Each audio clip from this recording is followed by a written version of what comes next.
Ruh dicipta oleh Allah, kemudian abqa, Allah kekalkan itu ruh. Ruh kada binasa, ruh kada hancur, ruh dikekalkan oleh Allah Subhanahu wa taala.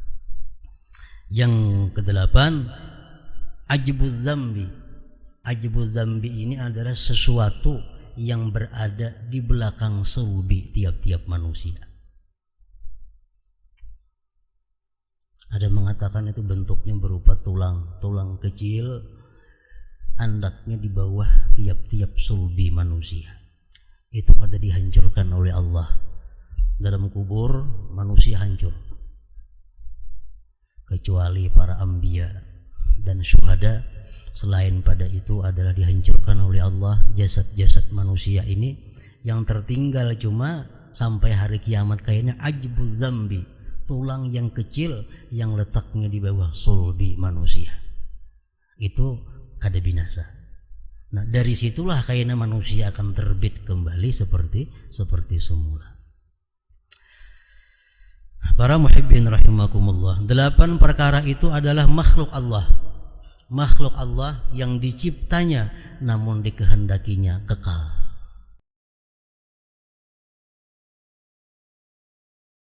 Daripada Asmaul Husna yaitu Al-Baqi, walladzi yattasifu bil baqa. Al-Baqi itu adalah artinya yang bersifat dengan baqa, atau huwal mawjud bila tanahi. Baqi itu artinya adalah zat yang ada dengan tiada kesudahannya, zat wajibil wujud yang wajib adanya sampai tidak ada akhirnya. Itu artinya al-baqi. Alladhi yu'abbaru anhu bi annahu al-abadi, yang bisa pula diibaratkan daripadanya itu al-abadi, yaitu adalah abadi, kekal menjadi kita. Jadi al-baqi artinya yang maha kekal. Qala Allah Ta'ala fi kitabihil karim, firman Allah Subhanahu wa Ta'ala di dalam Al-Qur'an, kullu syai'in halik illa wajhah. Tiap-tiap sesuatu itu binasa, illa wajhah, kecuali Allah Subhanahu wa Ta'ala. Maksud daripada firman Allah tersebut adalah tiap-tiap sesuatu itu menerima untuk dibinasakan, kecuali hanya Allah, karena Allah bersifat baqa atau bernama al-baqi, yang maha kekal. Imam As-Sayuti mengatakan ada 8 perkara yang diciptakan oleh Allah Subhanahu wa Ta'ala dan dikehendakinya. 8 perkara itu kekal abadi. Jadi ada sesuatu yang dicipta oleh Allah namun dikehendaki Allah sehingga sesuatu itu menjadi kekal. Nah, ini berbeda dengan Allah yang maha kekal. Allah itu maha kekal dengan zatnya, sedangkan ini kekal karena dikekalkan oleh Allah Subhanahu wa Ta'ala. Yang 8 perkara itu menurut Imam As-Sayuti yang dikekalkan oleh Allah, pertama adalah al-arash. Arash Allah. Macam apa bentuknya itu arash, macam apa ganalnya itu arash, kita kada wajib mengetahui. Yang wajib kita imani bahwa arash itu ada. Wa huwa rabbul arsyil azim. Allah itu adalah Tuhannya arash yang maha besar. Arash sejak diciptakan Allah, dia dikekalkan oleh Allah. Yang kedua al-kursi. Macam apa bentuknya kursi Allah, dari apa dibuat kursi Allah, macam apa ganalnya itu kursi Allah, kita kada wajib mengetahui itu. Yang kita wajib mengimani bahwa kursi Allah itu ada. Karena itu Al-Quran mengatakan wasi'a kursiyyuhus samawati wal ardh. Kursi Allah itu meluasi langit dan bumi ini. Kursi dicipta oleh Allah dan dikekalkan oleh Allah. Kemudian yang ketiga, Lauhul Mahfuz. Macam apa bentuknya, macam apa modelnya, dari apa dia dibuat, kita kada wajib mengetahui itu. Cuma kita wajib mengimani bahwa Lauhul Mahfuz itu benar adanya. Dan Lauhul Mahfuz dicipta oleh Allah kemudian dikekalkannya. Kemudian yang keempat, Al-Qalam. Al-Qalam ini kalau bahasa kitanya adalah pina, patlot, pensel, bahasa kitanya. Namun qalam yang dikehendaki di dalam Al-Quran itu nun wal qalami wa ma yasturun. Bentuknya macam apa, dari apa dibuat, itu hanya Allah yang tahu. Kita kada dituntut untuk mengetahui itu. Namun kita wajib mengitikadkan bahwa qalam itu adalah ada. Qalam dicipta oleh Allah kemudian dikekalkan. Bahkan ada hadis yang mengatakan awwalu ma khalaqallah al-qalam. Awal-awal yang diciptakan oleh Allah adalah al-qalam. Kemudian selanjutnya yang kelima, al-jannah, surga. Nah, surga ini diciptakan oleh Allah kemudian dikekalkan. Dan menurut mazhab ahlu sunnah wal jamaah, surga itu sudah ada sekarang ini. Wanar, neraka. Neraka dicipta Allah kemudian dikekalkan oleh Allah.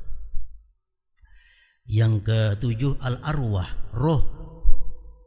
Roh dicipta oleh Allah kemudian abqa, Allah kekalkan itu roh. Roh kada binasa, roh kada hancur, roh dikekalkan oleh Allah Subhanahu wa ta'ala.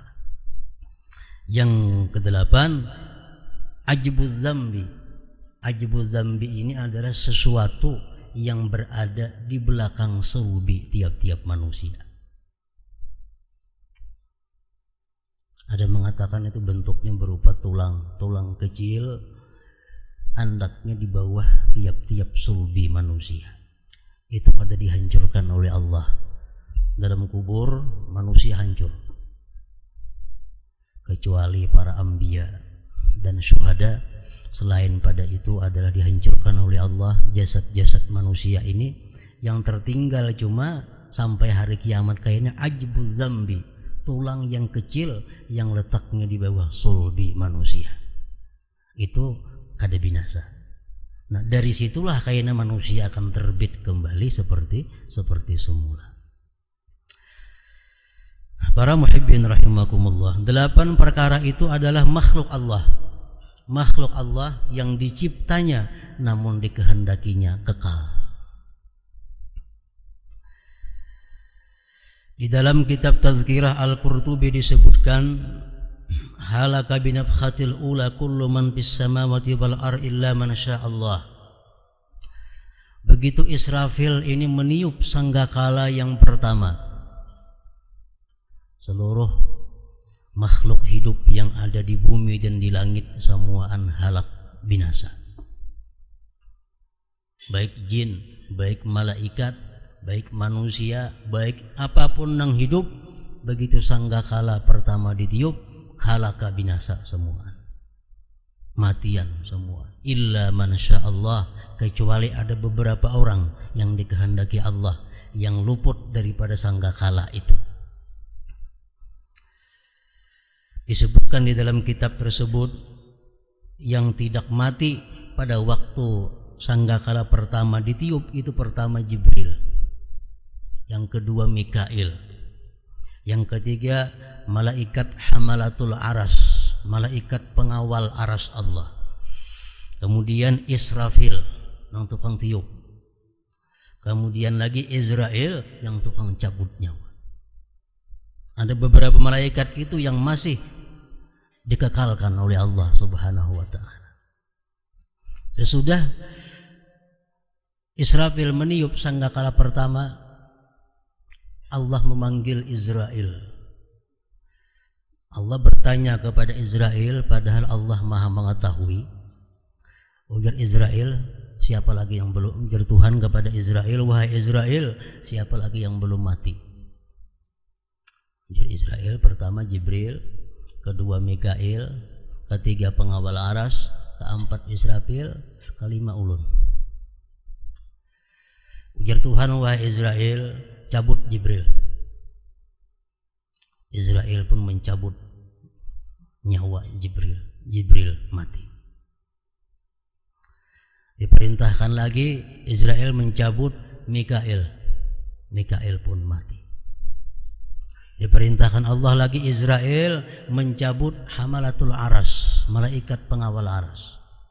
Israel menjalankan tugasnya, Hamalatul Aras pun mati. Israel diperintah Allah mencabut Israfil, Israfil pun mati. Ujar Tuhan, wahai Israel, siapa lagi yang tinggal? Ana wa anta, hanya ulun dan engkau ya Allah. Nah sekarang ya Tuhan, giliran ikam yang aku cabut, wahai Israel. Israel pun dicabut oleh Allah Subhanahu wa taala. Israel pun mati. Nah, sesudah semuaan itu halaka mati, Allah Subhanahu wa taala berfirman, Anal Jabbar limanil mulkul yauma. Ujar Tuhan, akulah yang gagah perkasa. Siapa sekarang ini yang punya kerajaan? Limanil mulkul yauma. Siapa sekarang ini yang punya kerajaan? Ada yang menjawabnya, Allah menjawab sendiri, Lillahil wahidil qahar. Bagi Allah al-wahid yang maha tunggal. Inilah Allah Subhanahu wa taala al-baqi, artinya yang maha kekal. Para muhibbin rahimakumullah, termasuk yang wajib kita i'tikadkan, yang kita wajib meyakini bahwa Allah Subhanahu wa taala itu yattasifu bil baqa, bersifat dengan baqa, yaitu maha abadi, maha kekal.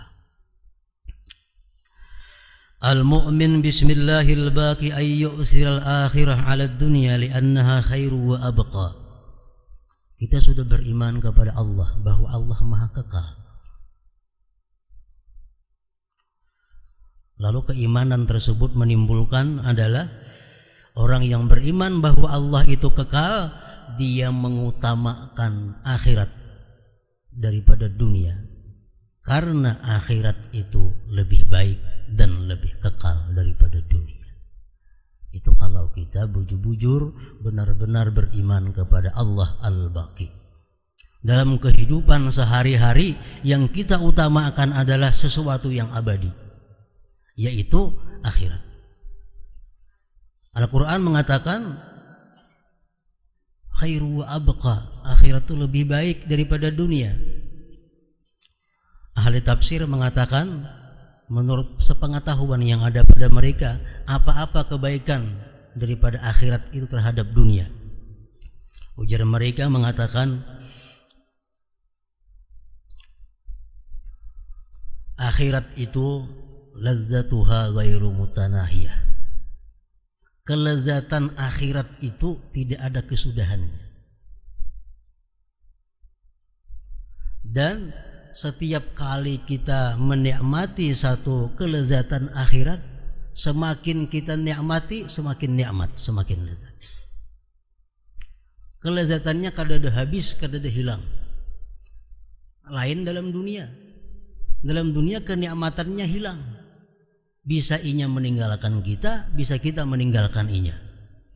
Dan lagi kenikmatan dunia itu kalau hanya berupa makanan, paling-paling nyamannya ingat tenggorokan. Lewat tenggorokan semuaan sama rasanya.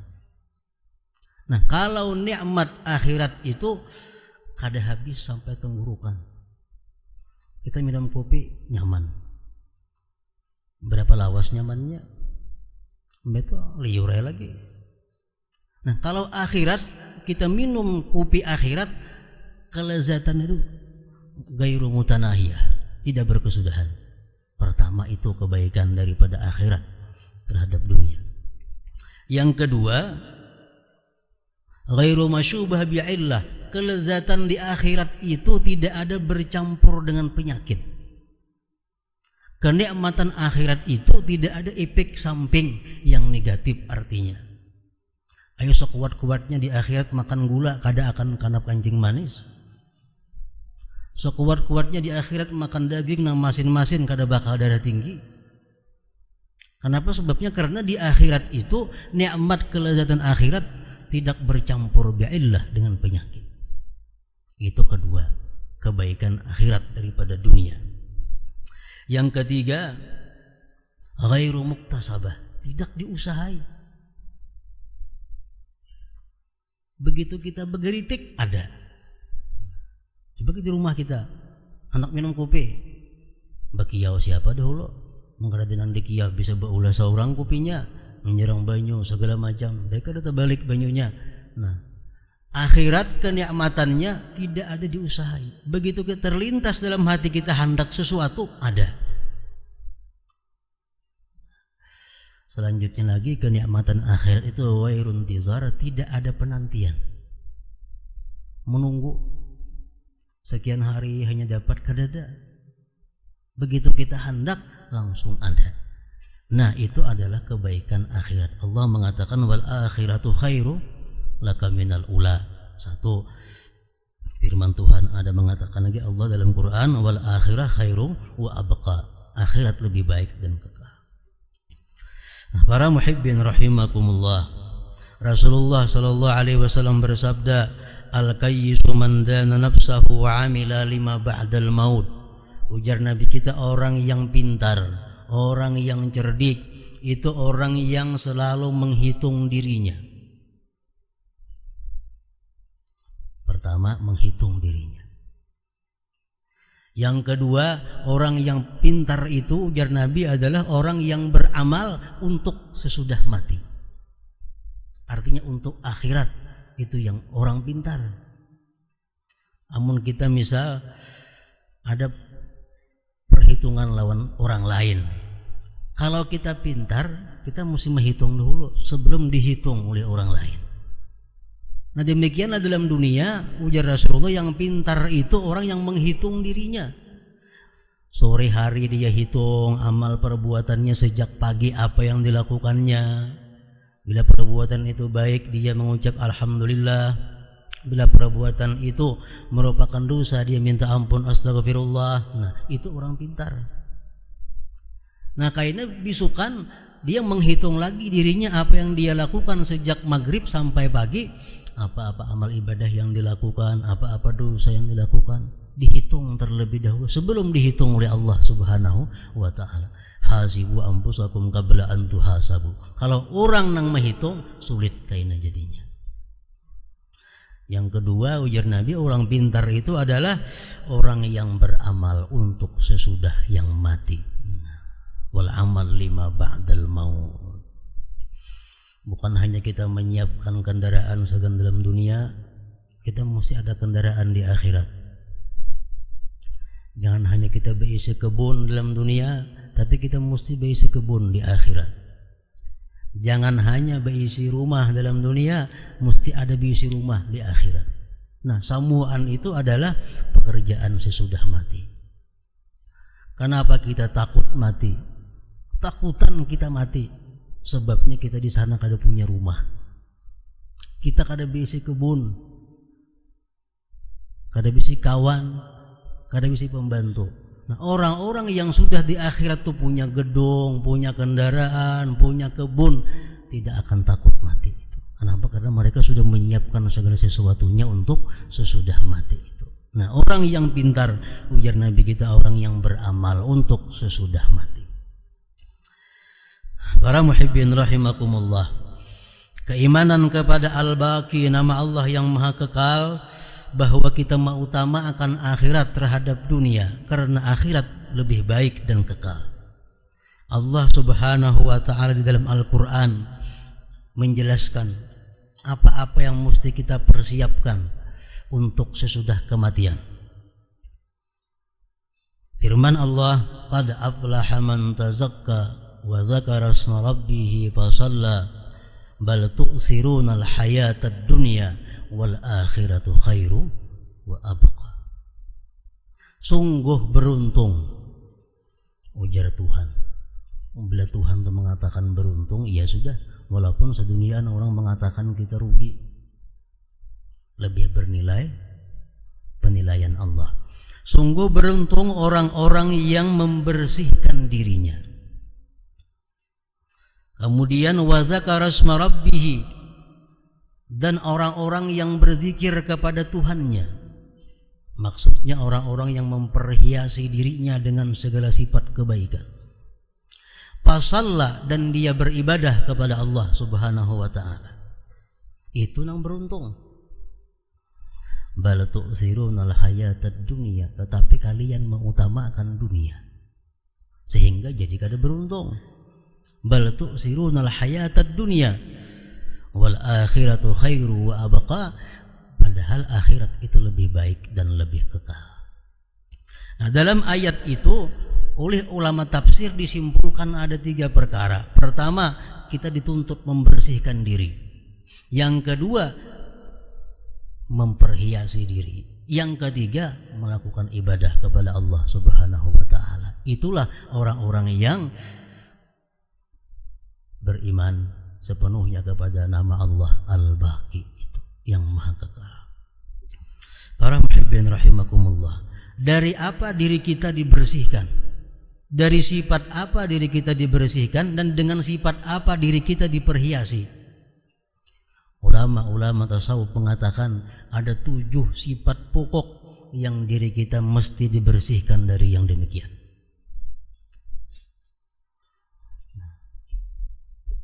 Supaya jadi aflah, supaya jadi beruntung. 7 sifat ini pokok. Bila 7 sifat ini kita bersih daripadanya, beribu-ribu sifat nang kada baik umpat terhindar daripada kita. Pertama, bersih daripada syirik. Syirik artinya menyekutukan Allah Subhanahu wa taala. Menyembah sesuatu selain Allah. Menyembah sesuatu beserta menyembah Allah, syirik ngarannya. Atau kita mengiktikadkan di dalam hati ada sesuatu selain Allah yang memberikan manfaat dan mudarat, syirik kita.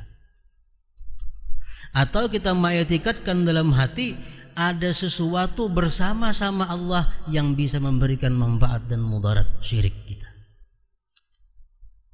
Nah, dibersihkan diri kita daripada syirik.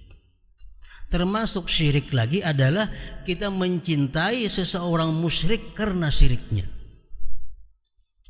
Kita menjadi syirik.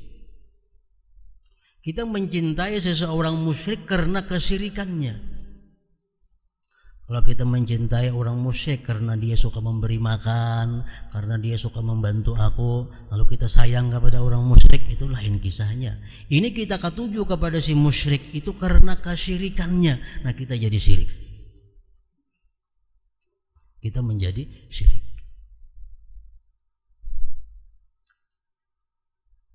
Atau kita menyatakan orang muslim sebagai musyrik, kita menjadi syirik. Orangnya sembahyang, orangnya puasa, orangnya naik haji, ya etikatnya bagus, padahal kan musyrik, kita nang jadi musyrik.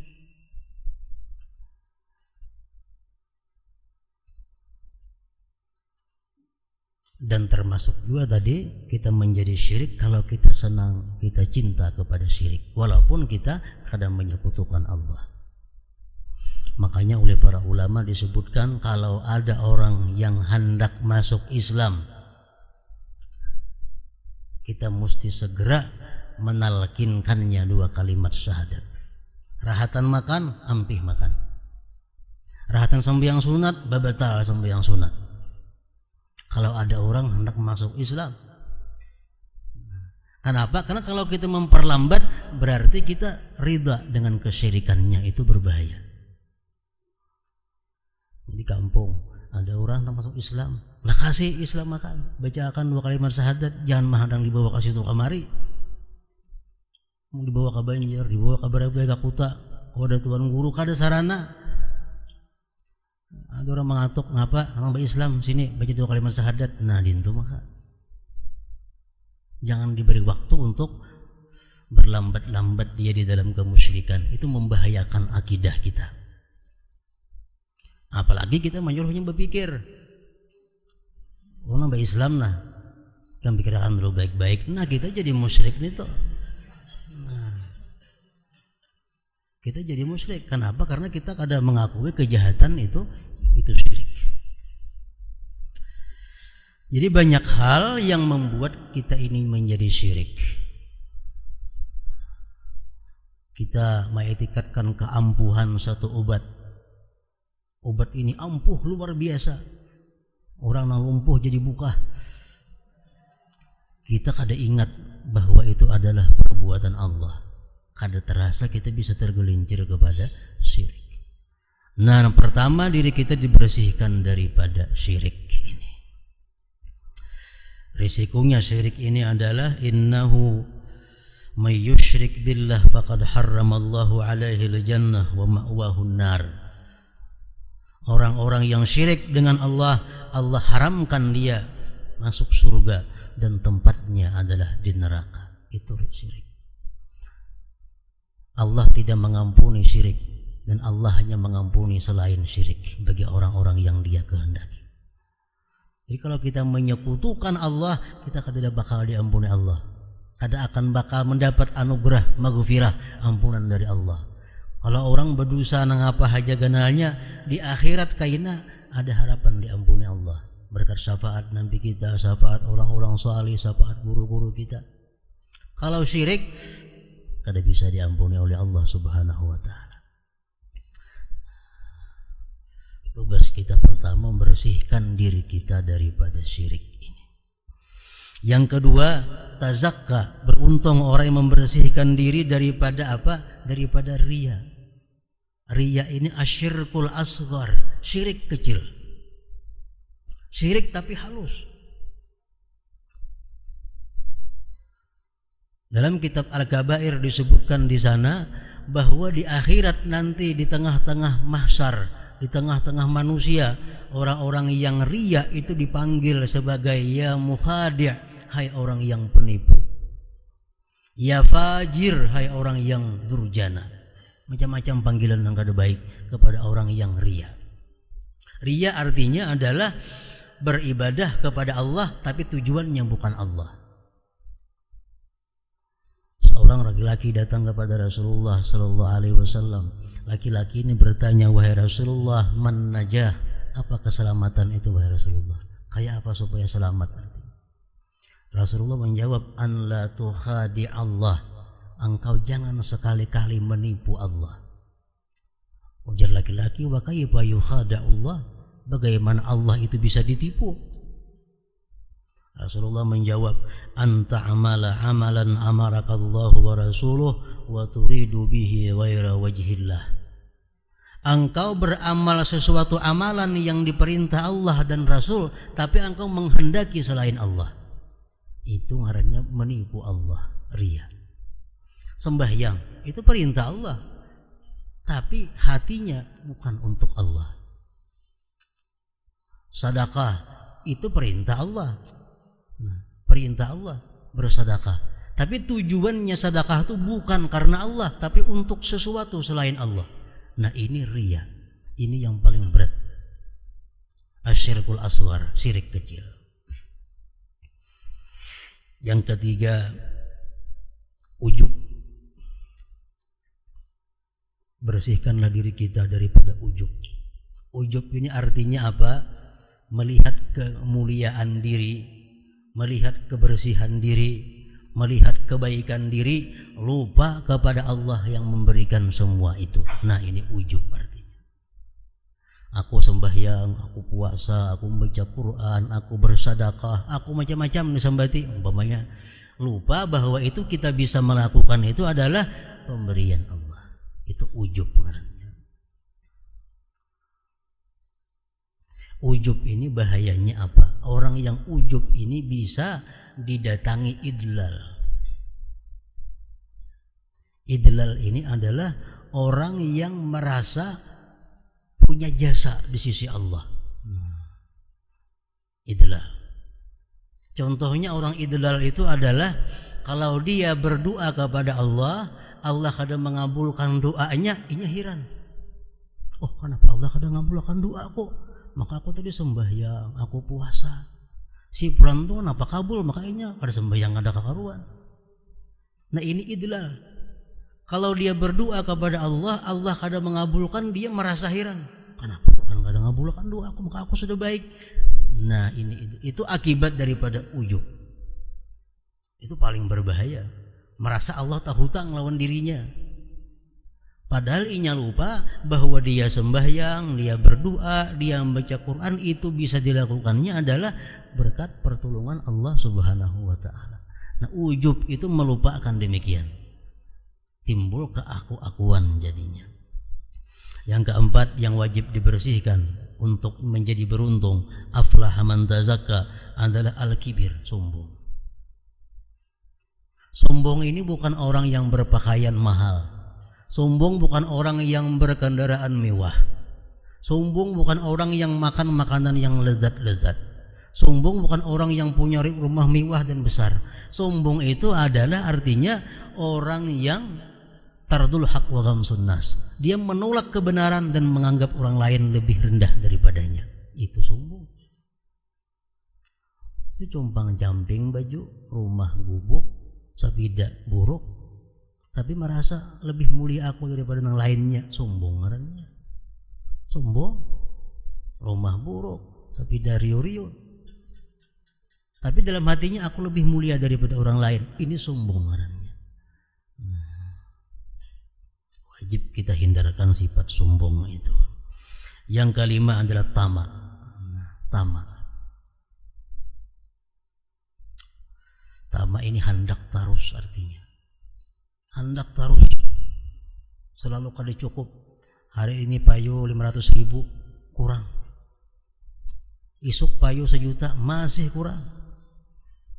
Kadada merasa Tuhan tuh memberi cukup, kadada rasa kurang aja. Kenapa? Sebabnya karena merasa banyak benar yang dibutuhkannya, banyak benar yang diperluakannya, lalu tamak.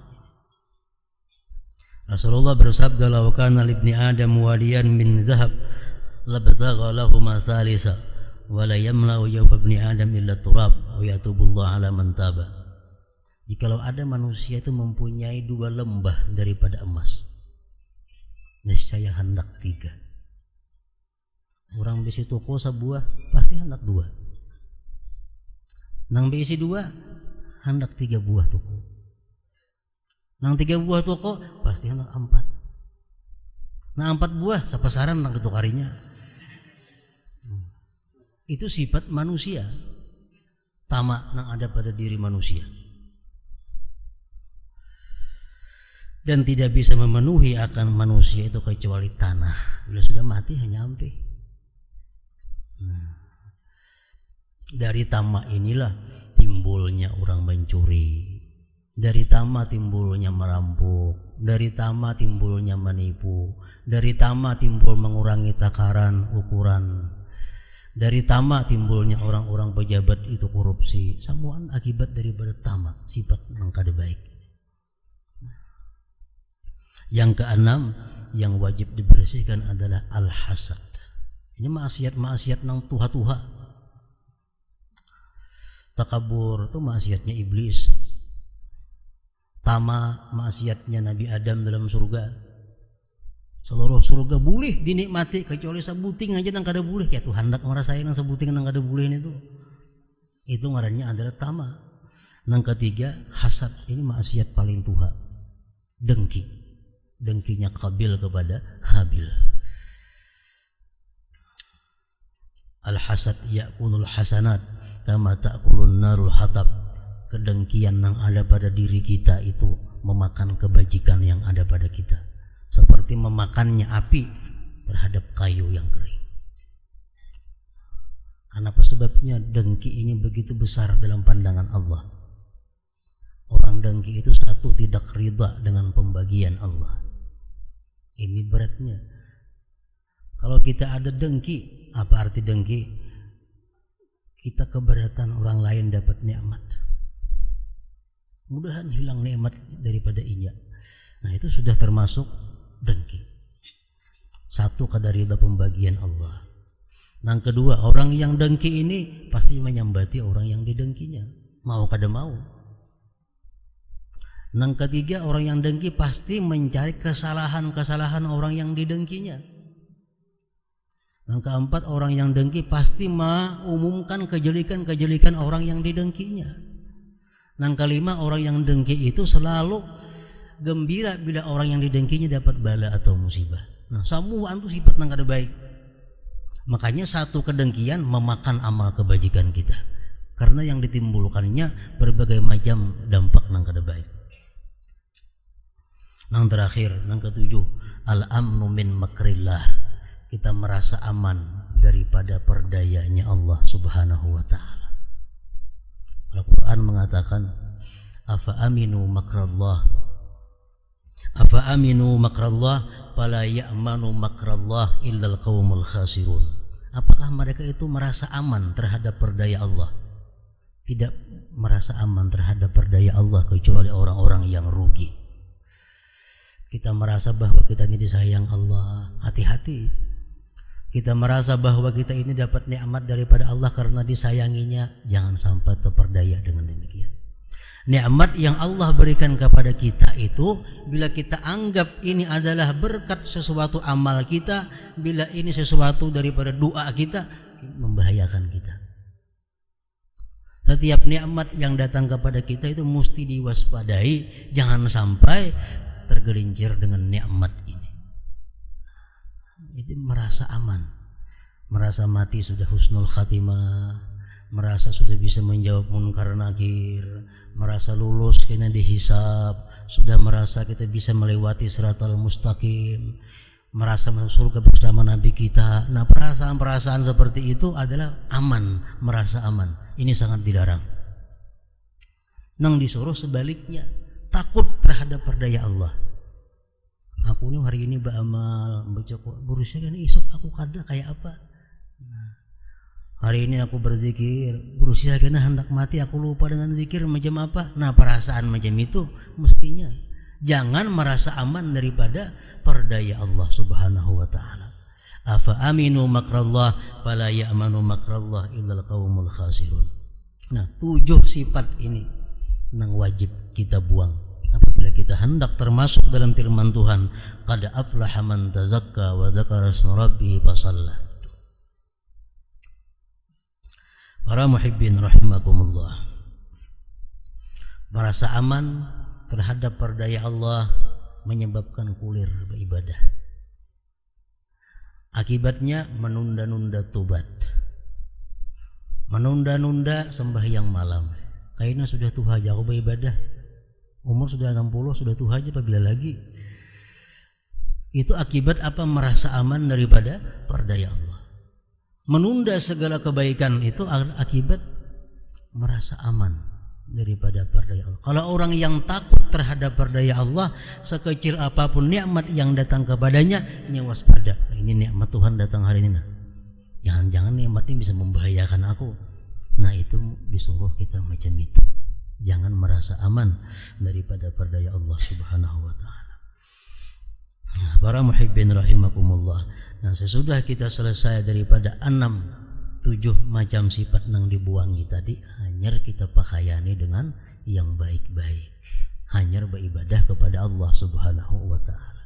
Nah, itulah sebagian daripada buah keimanan kita kepada nama Allah Al-Baqi ini. Orang yang percaya, beriman, meyakini dengan nama Allah Al-Baqi yang maha kekal, maha abadi. Orang yang beriman itu bahwa dia mengutamakan akhirat atas dunia. Karena mana akhirat itu lebih baik dan lebih kekal. Mengutamakan akhirat terhadap dunia tidak lain adalah dengan memperbanyak ibadah, memperbanyak ketaatan kepada Allah Subhanahu wa taala. Semakin banyak amal ibadah kita, berarti kita semakin mengutamakan akhirat daripada dunia.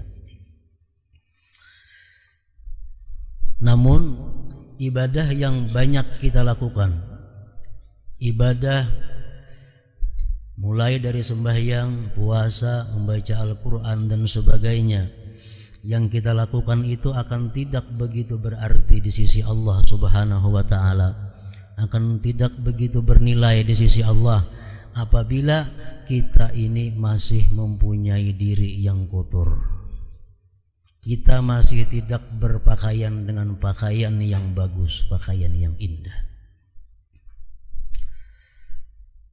Oleh karena itu firman Allah Subhanahu wa ta'ala dalam Al-Quran yang berbunyi, qad aflaha man tazakka wa dzakara asma rabbih fa shalla. Qad aflaha man tazakka, beruntung orang yang membersihkan dirinya dari segala sifat yang tercela. Wa dzakara asma rabbih, wa dzakara asma rabbih, kemudian dia menyebut nama Tuhannya, artinya dia memperhiasi dirinya dengan sifat-sifat yang baik. Fasalla, maka dia sembahyang, maka dia beribadah. Nah, begitulah Allah mengatakan bahwa yang beruntung itu adalah orang yang membersihkan diri, memperhiasi diri, lalu beribadah kepadanya. Para muhibbin rahimakumullah, kita ambil contoh dalam kehidupan kita sehari-hari. Andai kata kita disurungi orang makanan, andai kata kita disurungi orang makanan yang lezat, nah pemakanan yang nyaman, kita ambil contoh soto nang nyaman, tapi nya soto nang nyaman, nang ada satinya, salangkapnya di talam itu. Nah, tapi nang tukang surung nih orangnya merigat. Nang tukang surung nih awaknya bercelumur lawan kotor, muntulnya babau, tangannya rigat. Tamakan lah kira kita surungan nang nyaman tadi. Kalau nang kayak itu orangnya nang menyurung. Tapi kalau andai kata nang tukang surung ini orangnya bersih, pakaiannya bagus, baunya harum, walaupun nang disurungnya nasi bungkus, insya Allah tamakan. Satu contoh yang mendekatkan kepada paham kita terhadap Allah Subhanahu wa ta'ala. Bila mana kita punya diri yang bersih, pakaian sifat yang bagus, walaupun sedikit amal ibadah kita berkenan di sisi Allah Subhanahu wa ta'ala. Walaupun segunung amal ibadah yang kita lakukan, tapi selama ini kita masih bercelumur dengan kemaksiatan, kita bercelumur dengan kotoran-kotoran dosa, tentu Allah tidak akan berkenan menerima amal ibadah itu. Demikian kurang lebih contoh untuk mendekatkan paham kita kepada masalah ini. Para muhibbin rahimakumullah, pada minggu yang dahulu disebutkan bahwa 7 sifat yang utama, 7 sifat yang merupakan sumber malapetaka yang mesti dibersihkan pada diri kita masing-masing. Syirik, menyekutukan Allah, riya, kemudian ujub, kemudian sombong, yang kelima tama, yang keenam iri dengki, yang ketujuh merasa aman daripada perdaya Allah Subhanahu wa ta'ala. 7 sifat itu kita bersihkan daripada diri kita, berarti kita sudah tazakka, sudah membersihkan diri. Setiap diri yang sudah bersih itu bisa diberi pakaian, perhiasan. Wa dzakara asma rabbih. Syirik kita hilangkan daripada diri kita. Begitu syirik hilang daripada diri kita, pakaiannya apa? Pakaian diri, tauhid. Syirik dibuang, ganti dengan tauhid. Tauhid ini adalah sesuatu yang berhubungan dengan akidah, dengan keyakinan atau hakikat. Dulunya kita menyekutukan Allah, tapi sekarang sudah mengesahkan, menunggalkan Allah Subhanahu wa ta'ala. Para muhibbin rahimakumullah, tauhid, ilmu tauhid, semuaan insyaallah sudah belajar sifat 20. Cuma yang perlu ditambah lagi adalah kemantapan daripada pelajaran sifat 20 itu. Maksudnya kemantapan itu adalah makin kita gali dalil-dalilnya, sumber-sumber yang menguatkan keyakinan kita tentang pelajaran kepada sifat 20 itu. Pertama, wujud. Allah Subhanahu wa ta'ala bersifat wajib wujud. Wujud apa artinya? Ada. Samuan tahu artinya. Tapi kalau ditakuni, kalau Tuhan itu ada di mana? Ketenang kau menjawabnya.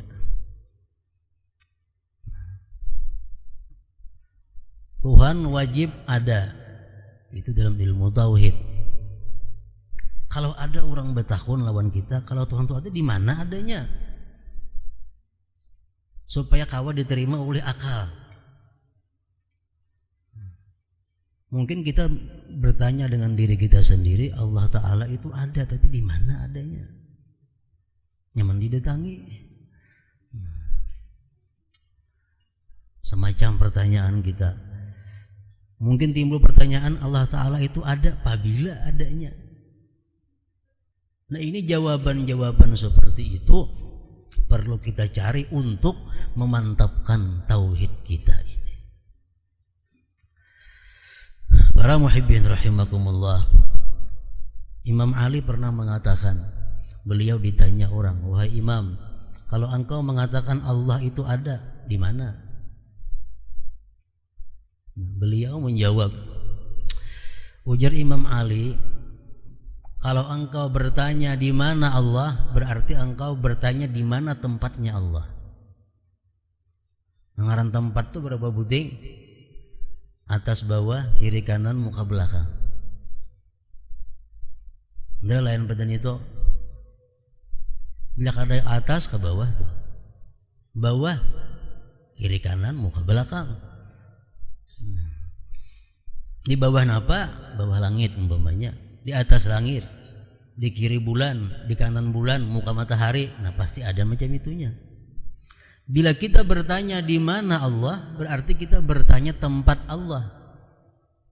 Nah, jawaban untuk itu adalah menurut Imam Ali karramallahu wajhah, bahwa Allah Subhanahu wa ta'ala itu sudah ada sebelum dia menciptakan tempat. Sebelum Allah menciptakan tempat, Allah sudah ada. Sebelum ada matahari, Allah sudah ada. Sebelum ada langit, Allah sudah ada. Sebelum ada aras, Allah sudah ada. Allah sudah ada sebelum adanya tempat. Dan sekarang Allah tetap seperti yang dulu. Sekarang Allah tetap seperti yang dulu. Nah, itu kalau kita mau menanyakan tempat di mana Allah. Allah ada sebelum adanya tempat. Dan sekarang dia tetap seperti yang dulu. Pertanyaan lagi timbul dalam hati kita mungkin, apabila Allah Ta'ala itu adanya. Bila kita menakunakan itu, berarti kita menakunakan masa. Apabila Allah Ta'ala itu adanya tanggal berapa, Allah Ta'ala itu adanya tahun berapa. Nah, jawaban yang demikian adalah bahwa masa itu berarti perputaran matahari dan bulan. Ada masa. Sedangkan Allah Ta'ala sudah ada sebelum adanya matahari dan bulan itu. Nah, jadi Allah Ta'ala itu disebut qidam, tidak ada permulaannya. Tidak ada permulaannya. Allah Ta'ala baqa, tidak ada ujungnya. Allah Ta'ala mukhalafatuhu lil hawadis, bersalahan bagi yang berharu. Allah Ta'ala qiyamuhu binafsih, berdiri sendiri. Allah arti berdiri sendiri, kada perlu kepada siapapun. Allah kada perlu kepada siapapun. Kita beribadah, kita kada beribadah, Allah kada peduli. Allah kada membutuhkan ibadah kita. Allah kada membutuhkan doa kita. Allah kada membutuhkan zikir kita. Qiyamuhu binafsih. Allah wahdaniyat asa. Asa nang apa? Asa pada fi'ilnya, asa pada sifatnya, asa pada zatnya. Kudrat, iradat, ilmu, hayat, sama, basar, kalam. Nah itu sifat 20 itu adalah merupakan bagian daripada ilmu tauhid yang memperhiasi diri kita sesudah kita hilangkan syirik menyekutukan Allah Subhanahu wa taala tadi. Para muhibbin rahimakumullah, kayak apa cara memantapkan tauhid yang ada pada diri kita? Sifat 20 berapa kali tamat sudah belajar? Tamat ulangi. Memantapkan tauhid itu ada dua cara supaya tauhid itu mantap dan berbuah. Caranya apa? Yang pertama, kasratut tafakkur, banyak berzikir, banyak berpikir. Berpikir tentang apa dipikirkan? Berpikir tentang kejadian diri kita sendiri. Pikirkan diri kita seorang nih. Yang kedua, memperkuat tauhid itu adalah kasratul zikir, banyak berzikir la ilaha illallah. Nah, itu dua perkara itu merupakan merawat menjaga ibarat pohon yang kita tanam. Tauhid, ilmu pelajaran sifat 20 kita tanam dalam hati kita rawat, kita haragu supaya berbuah berkembang, kita rawat dengan perbanyak fikir dan zikir. Kita pikirkan diri kita, asal kadada sekarang ada. Nah, malam sihat, hari ini uyuh. Semalam berduit, hari ini kada. Siapa yang mengatur ini? Pada kau mengatur itu tentu ada yang maha mengatur. Kalau kita ulang-ulang memikirkan yang demikian, kita akan menemukan yang maha mengatur itu. Nah itu fikir. Lawan zikir banyaki. Tauhid kita akan tumbuh, berkembang dan berbuah. Nah buah tauhid mengapa? Oleh para ulama disebutkan buah tauhid itu ada 5. Pertama syuhudul af'al, yang kedua syuhudus sifat, yang ketiga syuhudul zat, yang keempat syuhudul kasrah bil wahdah, yang kelima syuhudul wahdah bil kasrah. Itu buah daripada ilmu tauhid. Nah dari 5 macam buah tauhid itu minimal 1 yang kita miliki. Yang mana? Syuhudul af'al. Ini paling minimal. Bila kita dapatkan itu, kita tergolong ashabul yamin. Ashabul yamin. Syuhudul af'al itu minimal buah tauhid yang kita dapatkan. Jadi belajar ilmu tauhid sifat 20, kemudian dirawat dengan banyak berpikir tentang kejadian diri, banyak berzikir la ilaha illallah, akan berbuah 5 perkara. Buah yang pertama yang mesti kita dapatkan adalah syuhudul af'al, menyaksikan fi'il, perbuatan-perbuatan. Maksudnya apa? La nara fi'lan fil kaun illa fi'lallah. Kita tidak melihat satu perbuatan di dalam alam semesta ini melainkan hanya satu perbuatan Allah Subhanahu wa taala. Baik itu daripada diri kita, baik daripada orang lain, baik itu satu kebaikan atau satu kejahatan, semuaan adalah fi'ilnya Allah Subhanahu wa taala. Itu buah yang pertama. Sangat indah dan sangat mulia apabila sudah kita bisa menerapkan dalam diri kita bahwa kita kadang melihat sesuatu perbuatan melainkan itu perbuatan Allah Subhanahu wa taala. Anas bin Malik pernah berkata, berpuluh-puluh tahun aku berkhadam dengan Rasulullah, berpuluh-puluh tahun aku berbakti kepada Rasulullah, berkhadam, membantu Rasulullah. Kada pernah Rasulullah itu menyalahkan perbuatanku yang sudah aku lakukan. Bahasa kita apa? Kada pernah meniwas sesuatu yang sudah terjadi. Kita meniwas sesuatu yang sudah terjadi, kada akan bisa mengembalikan kepada semula. Ini apa untungnya meniwas itu? Rasulullah kada pernah meniwas aku, ujar Anas. Kenapa? Sebabnya karena Rasulullah memandang bahwa tidak ada perbuatan dalam alam semesta ini melainkan fi'lullah, fi'il Allah Subhanahu wa taala. Nah, itu buah yang minimal kita miliki dengan tauhid. Bila kita dapat itu tergolong ashabul yamin.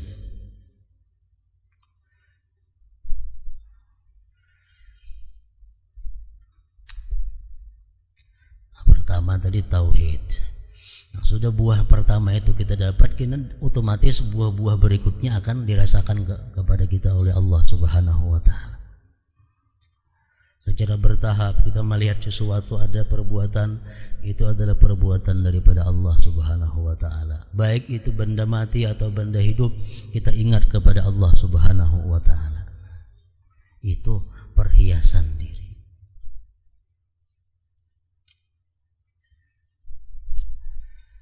Jadi kalau kita misalnya menyuruh seseorang, sudah kita beri arahan, kena ke ini, ke ini, ke ini, ke ini, ke ini, ke ini. Kayaknya bila sudah kesimpulannya, hasilnya digawinya sakalinya kada sesuai lawan arahan kita. Nah, bila kita mengingat bahwa la fi'la illa fi'lullah, kita kada akan meniwas lawan orang yang kita suruh itu. Kada akan meniwas inya, menumpalak inya. Karena kita sadar bahwa kita sudah berusaha, namun hasilnya macam ini adalah fi'il daripada Allah Subhanahu wa taala. Tauhid macam itu. Para muhibbin rahimakumullah. Kemudian yang kedua, riya, sifat yang buruk ini dibuang daripada diri kita, diganti dengan perhiasan yang namanya ikhlas. Perhiasan yang namanya ikhlas.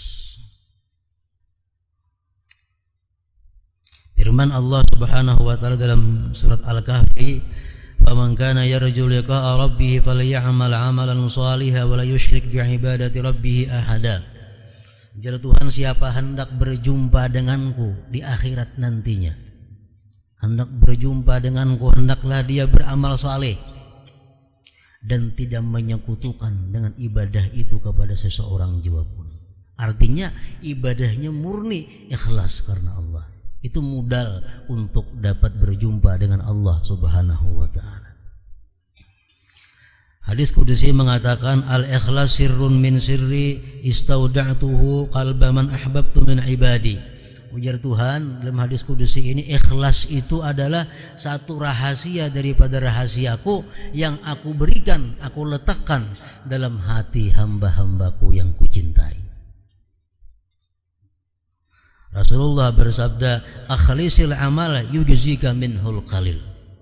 Ikhlaslah kau beramal, cukup sedikit beramal. Artinya walaupun sedikit tapi ikhlas, cukup sudah. Akhlisil amal yujzikal qalil. Yujzika minhul qalil, cukup daripada engkau sedikit. Rahimahibin rahimakumullah.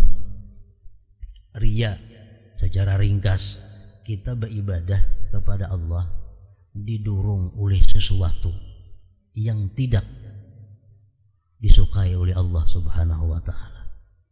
Kita beribadah didorong oleh makhluk Allah.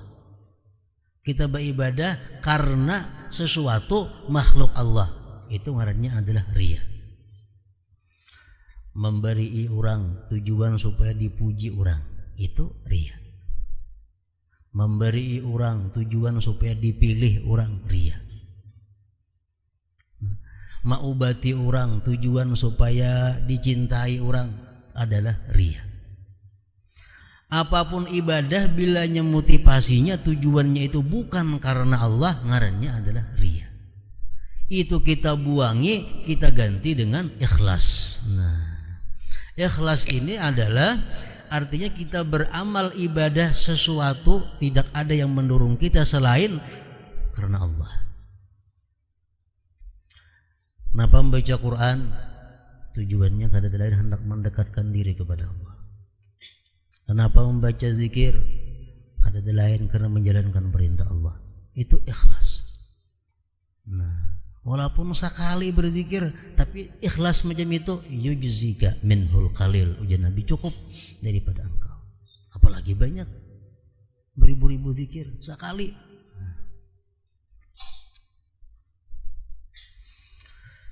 Ikhlas ini ada 3 tingkatan. Ada ikhlas yang 100%. Orang melakukan sembahyang, orang melakukan ibadah, orang melakukan menuntut ilmu semata-mata karena menjunjung perintah Allah. Kada ada yang lainnya. Sedikit pun kada ada yang lain. Nah, ini artinya ikhlas yang murni.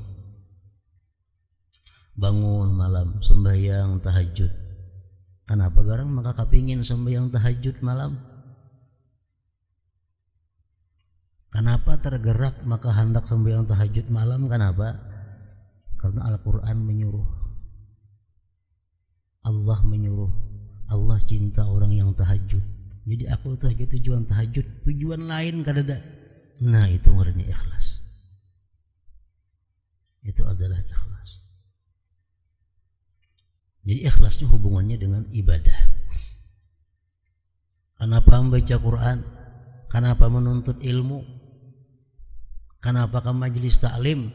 Kada ada tujuan apa-apa selain hanya untuk menuntut ilmu, menjunjung perintah Allah. Tujuan lain kada ada menuntut ilmu. Selajur menyelajur kada ada menuntut ilmu. Tujuanku turun menuntut ilmu cuma satu, menjunjung perintah Allah. Titik, hingga situ ikhlas. Selajur mengilangi kawan, selajur itu, selajur kebanyakan campurannya. Nah, ikhlas kada ada tujuan lain. Cuma satu, menjunjung perintah Allah atau mendekatkan diri kepada Allah. Itu nomor 1. Yang nomor 2, masih dimasukkan ikhlas. Orang yang beribadah kepada Allah karena mengharapkan surga Allah atau takut terhadap neraka Allah. Kenapa kita mengaji? Waduh, ini kada mengaji masuk neraka kita mati. Kenapa sembahyang? Waduh, ini kada sembahyang masuk neraka mati, dikubur, disiksa. Nah, kalau kita macam itu motivasi beramal termasuk ikhlas. Termasuk ikhlas. Walaupun nomor 2 ikhlasnya. Bersedekah. Kenapa bersedekah? Dan aku ke surga. Atau juga bersedekah untuk melindungi aku daripada api neraka. Itu tujuanku bersedekah, kada ada yang lain. Itu ikhlas juga ngarannya, cuma nang nomor 2. Nang nomor 3 masih dikatakan ikhlas. Orang yang bersedekah, contohnya kita ambil sedekah. Orang yang bersedekah karena menjunjung perintah Allah. Tapi ada sedikit tabuat hendak dipuji orang. Tapi aku andai kata-kata dipuji orang, tetap aku bersedekah. Nah, ini masuk ikhlas juga ngarannya, walaupun bercampur sedikit. Asal campurannya jangan banyak.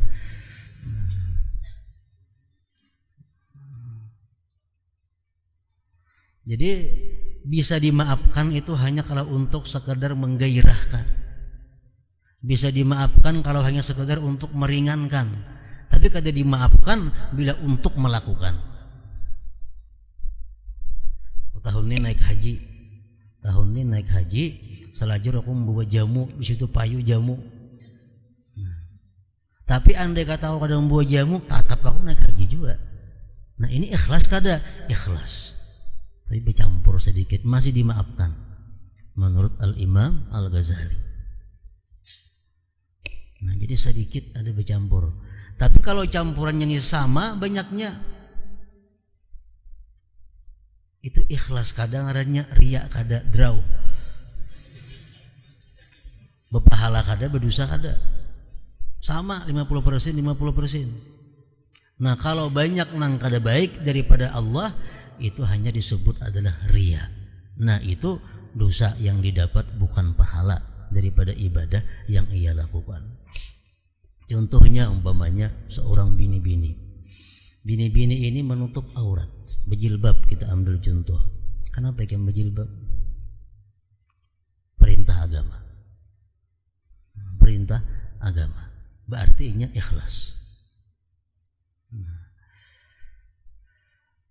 Kenapa ikan berjilbab? Ketakutan kita dalam neraka, bila ada berjilbab rambutku dibakar neraka, digantung di neraka. Jadi aku mesti berjilbab, ikhlas. Yang ketiga, karena pegang jilbab. Ini perintah Allah. Dan supaya aku dianggap orang perempuan yang salihah umpamanya. Tapi nang anggapannya sedikit saja. Nang banyaknya berjilbab ini karena Allah. Dan supaya aku dianggap perempuan yang adil. Nah, apabila dianggap perempuan yang adil, salihah ini kada banyak, betah banyak karena Allahnya, itu masih ikhlas sebenarnya. Nah, jadi ikhlas ada 3 macam tadi.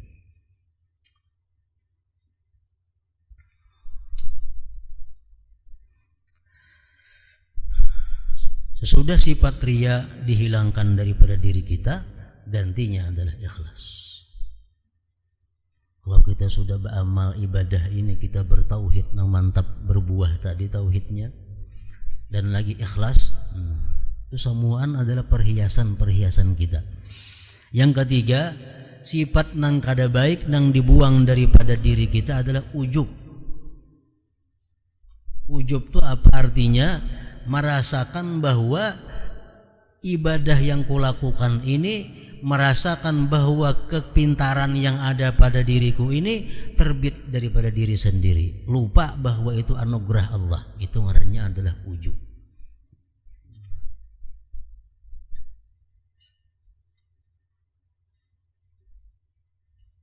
Nah, lawanannya apa? Kalau ujub ini kita hilangkan, gantiannya zikrul minnah lillahi ta'ala, menyebut nikmat, mengingat nikmat Allah ta'ala. Kita disunatkan setiap kali tuntung beribadah mengingat nikmat Allah. Dan kita wajib mengingat nikmat Allah sesudah beribadah bila timbul ada dorongan ujub. Itu misal membuat sesuatu yang sulit, sesuatu yang muskil, nah orang kadang dapatnya, biasa orang baca kita paham, nah kita dapat, dalam hati kita timbul mungkin kepintaran kita, wah aku pintar, aku hebat. Kalau timbul macam itu, kita wajib mengingatkan bahwa aku bisa demikian adalah anugerah Allah. Nah itu ngarannya zikrul minnah.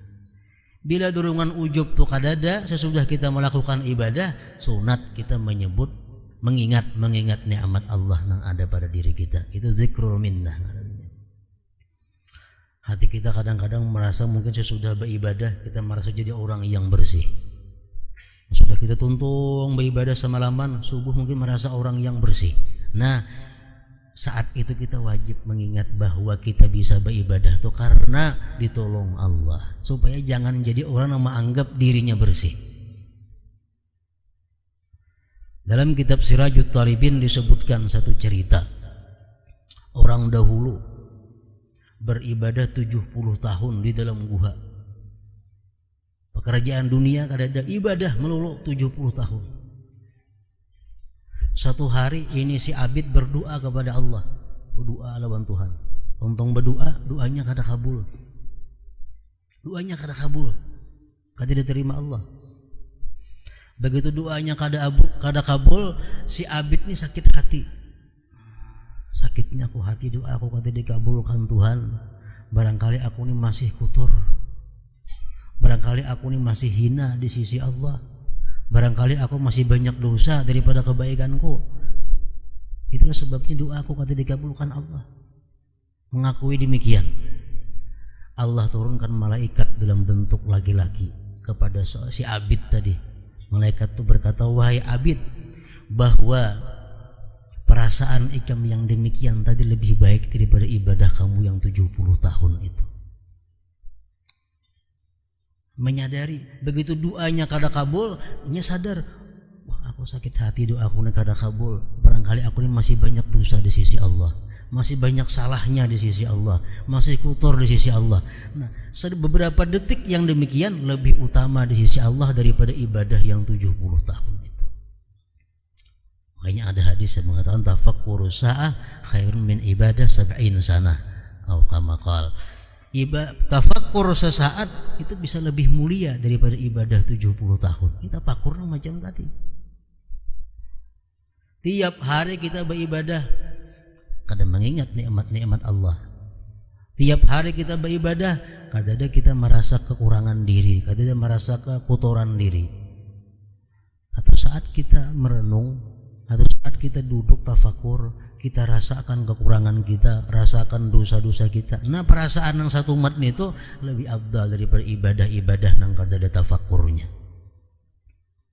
Nah, jadi itu adalah ujub, wajib kita buangi. Gantinya apa? Setiap kita melakukan ibadah, setiap kita ada melakukan sesuatu yang istimewa pada diri kita, kita ingat bahwa itu nikmat Allah Subhanahu wa ta'ala. Para muhibbin rahimakumullah. Dalam hadis qudsi disebutkan, Allah berfirman kepada Nabi kita, "Qul lil qawi la yu'jibannaka quwwatuhu, fa in a'jabatka quwwatuk fadfa'il maut." Ya Tuhan, wahai Muhammad, sampaikan kepada orang yang kuat, yang gagah perkasa, sampaikan kepada dia, jikalau ujub engkau dengan kekuatan engkau, tolak kematian kalau ikam bisa. Mereka tuh bujur-bujur kuat, coba pang tolak kematian kau lah, datang Israel. Amun kada kawa kada usah ujub dengan kekuatan engkau.